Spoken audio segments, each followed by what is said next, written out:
This is Sarah Scanlon. She's a National Outreach Director for Gays and Lesbians and a Bernie delegate during the previous during the presidential disaster. campaign, right. Yeah, for the previous disaster. Right. She's from the state of Arkansas. I was talking to this lady, and she has an interesting story on how in the state of Arkansas, they're transitioning the DNC into becoming a truly progressive Democratic Party. And I'd like Ms. Scanlon to go ahead and tell our members what happened in Arkansas. So, kind of to recap what I was saying, we changed leadership in the Democratic Party in Arkansas.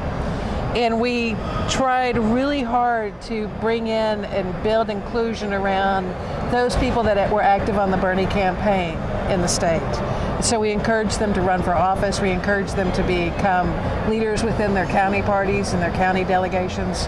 And that allowed us to actually help elect a new progressive leader for the Democratic Party in Arkansas, who is a sitting state legislator and who is a phenomenal man when it comes to understanding how to truly elect and truly support progressive ideals and progressive theories. I mean, not just from lip service and saying that, yeah, it's the right thing to do, but actually breaking it down for folks so that they understand exactly what that means in a way that makes a big difference. The biggest issue we have in the party, the Democratic Party as a whole, is that we spend a lot of time telling people what we think they should be thinking, feeling, saying, doing. And we spend very little time listening to what it is they think is happening in their lives, right? Or how they see their lives happening. So breaking down that barrier and changing the way we do things is how we're moving from a party that speaks to what we think they should be doing and what we think they should be saying, and instead listening to the perspective from just regular voters and people who live in communities.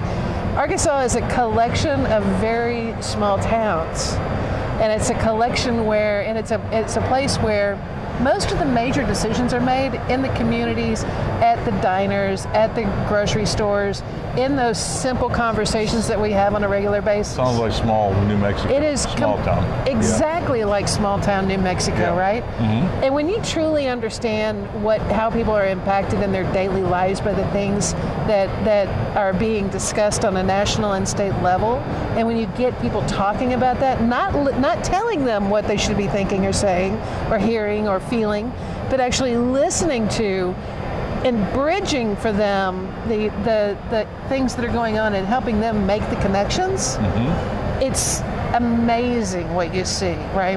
Okay. We've had this huge movement.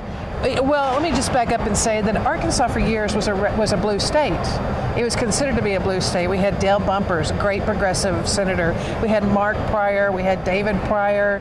All of these old progressive folks who stood up for those progressive values and connected with people in a very natural way are no longer there.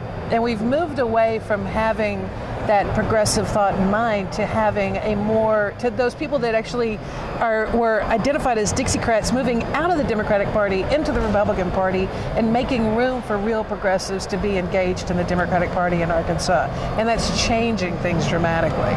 So what do we see for 2018 election? The 2018 election. What have we got in Arkansas for? And a question that I could bring up with this also is, what do you see for candidacies that are coming up in local elections, because it's not a national, that are progressive candidates coming up in 2018? What are their chances? So it's very exciting, and here's why. So, and the influence is this. They had the campaign for Bernie in 2016 drove and created a phenomenal grassroots operation. Okay. So those people that have been engaged in that grassroots operation have taken a lot of control and are moving in their own communities some real progressive issues. They're opposing pipelines like we've seen in other states. But in Arkansas, we have a pipeline crossing our state, the Diamond Pipeline, that is being opposed on the ground by those same people who fought for Bernie to get elected, right? Okay. So we're seeing that. We're seeing people who are being energized around the progressive issues that were talked about in the campaign and are thinking for themselves, maybe it's time for me to step up and run for office. And those offices may not be state level or may not be federal level, but they're all in their communities. And I think that begins to push up from the bottom. We have the chance in 2018 to take back one of our congressional races. I think we have the chance in 2018 to take back 2, maybe 3 of our statewide offices that are currently now controlled by the Republican right. And if that in fact does happen, and that in fact the people that I expect to see stepping up are stepping up, then we're going to see a dramatic change between 2018 and 2020 because people are going to feel empowered. Okay. And so for the longest time, they've not felt empowered. So you're saying that if things work reasonably well, it doesn't have to work perfectly. It doesn't have to be perfect. If it works reasonably well for the 2018 midterms, then the prospects for 2020 are even better. They're even better. Higher. Now, much higher. What we've had happen is people woke up on Election Day and realized the absolute horrific things that have happened, right? And with all seriousness, Arkansas is not a backward state. We have a lot of people who are stepping up and fighting back in a way that's very progressive. I wrote a piece on Facebook and said, hey, come out and join me. I'm going to go to our senators' offices, who are both in the same building. And this was like early December. I'm going to go to our senators' offices. Come and join me. I don't have to know who you are. I don't have to care anything. But I want to actually help you understand that your senators and your representatives answer to you, not to anybody else, but to you, their constituencies. And so 14 people showed up. And I'd never met them before in my life. 14 people showed up, and we went in and we talked to Senator Cotton's staff, and we talked to Senator Bozeman's staff, and they were empowered beyond belief. They're like, wait a minute, we can do this. And so they started this thing called Truthful Tuesday. I was the match. I was the spark, right? I've been doing this stuff for 25, 30 years. I know I can do this stuff. But people out there were empowered, and they've continued doing it, so much so they ended up on Maddow. They've ended up on TV shows and fighting back against Tom Cotton, forcing them to have town hall meetings, wanting an answer for their health care votes, wanting an answer for all the regressive things they're doing outside of the state, and getting a response. Is there some way for our members who are in other states, because there's obviously not everybody in Arkansas, sure, where they can actually contact you or someone in the organization that's going to be trying to set this progressive movement up in Arkansas and try to coordinate efforts between other states and Arkansas? Look, I don't think that's the answer. Let me just say this. They can, sure. Contact me anytime you want. sarahjscanlon@icloud.com. I'm happy to give any insight, any support, even if it's an emotional support, right? Happy to do that. But what they ought to be doing is looking at Indivisible and seeing how they engage with the Indivisible project, and actually resist as much as they possibly can. Let me ask you an idea that I had come to me in this conversation. Not in this conversation. Believe it or not, like I said, I'm trying to get interviews with people that are on the ground fighting stuff. Sure. And this was a chance meeting. But I had another one earlier today, and the lady is from Indiana, which is about as scarlet red as it's going to get. It's pretty red. She has put together a group of people that are attempting to take a county, small farming community type county in Indiana, and they're going to try to turn this progressive. And the idea that they're using is the following. They're doing a voter registration drive. Sure. And this is going to be every freaking house in the whole entire county, evidently. From what this lady was talking. Exactly what the Tea Party did. And they're going to try to literally hit every person in the county and try to get them to register to vote. But along with the registration is a questionnaire. Sure. And the questionnaire asks them in delineating order what's more important to them and how they feel things are working or how they can be improved. And they're trying to get having a conversation. They're trying to have a conversation between the voter and the people that are going to be running. Right. And I find that to be an interesting concept where they have the questionnaire that's there. And so it'll be both the conservative and the liberal that's going to be answering the questionnaire. And they want to try to match as much of what people actually want and show that the only difference between the two in reality is how they get it. Right. And that's how they're going to try to attempt to turn a seriously scarlet red, Indiana County blue. Look, when it comes down to it, the only difference between the thing that we have to keep in mind, the thing we have to remember is that people don't vote for two reasons. The first reason is they don't know how, meaning they don't know the mechanics of the operation.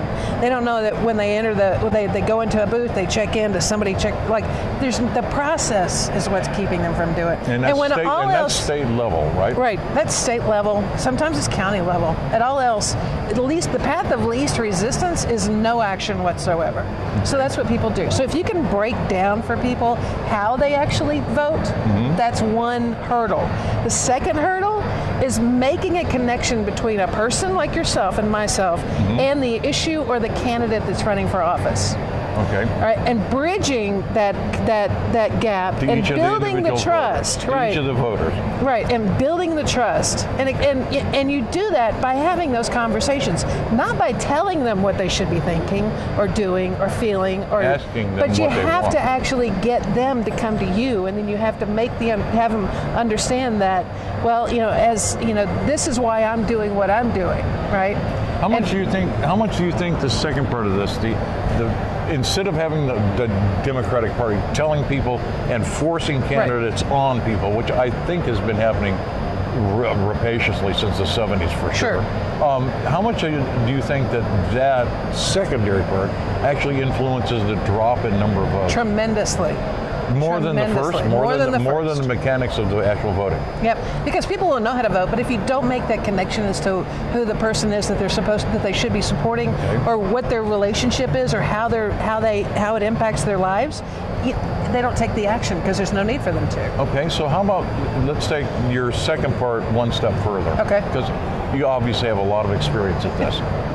How do we, in small town, small community, how do we get the voters in the community to get someone that is progressive and wants our progressive ideas taken to the state level through the county? How do we get them to convince these people to run or to even find or select a candidate? By breaking down the mysticism around running for office. Right. For years, it's been patronage. Okay, now it's your turn to run for office. No, where I come from, patronage is a big deal. I mean, seriously. No, and it is. It's like, no, you can't run for Senate because now it's Jack's turn, right? We got to stop that. To some extent, isn't that what happened to Bernie? Yeah, it's exactly what happened. You shouldn't be running because now it's Hillary's turn. Yeah, of course. Right? Yeah. So we got to stop doing that. We got to get to the positions where we actually say, no, the person that's going to be running for office is not going to be the person that you say should be running, but is actually the person that lives in that community who has the respect and the support of the people going. It's the same thing that it's another iteration of what I did in the visits to Tom Cotton's office. Getting it down to the people. Taking it down and saying, look, this is what I'm doing. Tell me how, come along if you want, right? And making that. No, this is great ideas. I love what you're doing in Arkansas. I don't know personally what's happening, but from your story, it sounds like it's going to work. It really does. It's worked. We forced Republican representatives who stood in front of an entire theater of people and said, you didn't elect me, I don't have to listen to you. Right? To actually stand there and say that.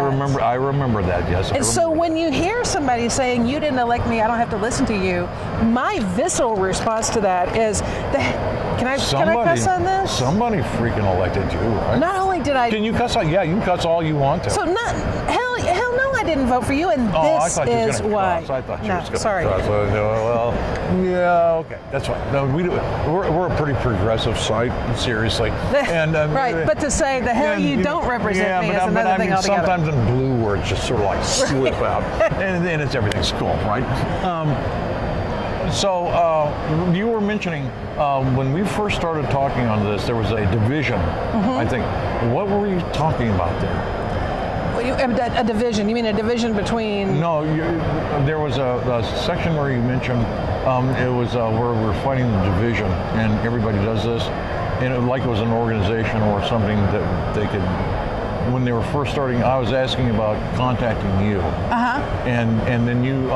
Indivisible is what I said. Indivisible, yes. Indivisible. Yes, okay? ma'am. Yes, so Indivisible is an organization you can find online. It's indivisibleguide.com. And it's a brilliant guide that was put together by staffers of former congressional representatives who took the research that was done by the Tea Party and have created this guide to lead communities on how to resist effectively. Okay, I'm Right? going to link this up on JPR. You should, because it's an amazing. So that- they have so that they have everybody can now actually be grown going. to 5,900 groups across the country. Very good. 9 in Arkansas Thank you so much for coming in and talking. that have like are resisting. Their motto is resist, and that's what they want to do. Thank you for coming and talking to me. Sure. I think there's going to be a lot of people fascinated with the story of what's happening in Arkansas, because I don't think many people know what's going on down Look, there. if you can win in Arkansas as a progressive, you can win anywhere. I'm going to challenge you and that lady in Indiana. She's got a really tough road to hoe. She does, but for a county. Let me tell you the secret on that one, and you can relay this to her. Okay, Okay, sure. Once you get those people registered to vote, do not lose contact with them. Right. Do not lose contact. And make sure that if they change address, that the change of address No, goes it's not even through. that. It's the personal relationship. Oh, okay. You're talking about actually I'm actually somebody's saying, writing do letters, not. okay. Somebody's checking in. Somebody becomes personally connected, so that those people have an emotional connection between the person that they've registered and the person who registered them, because then that person can go back and say, hey, we're supporting Jack Smith, or we're supporting Judy Jones, and this is why. And at that point, it becomes that emotional relationship does the trust and the bridge building. Wonderful. Thank you.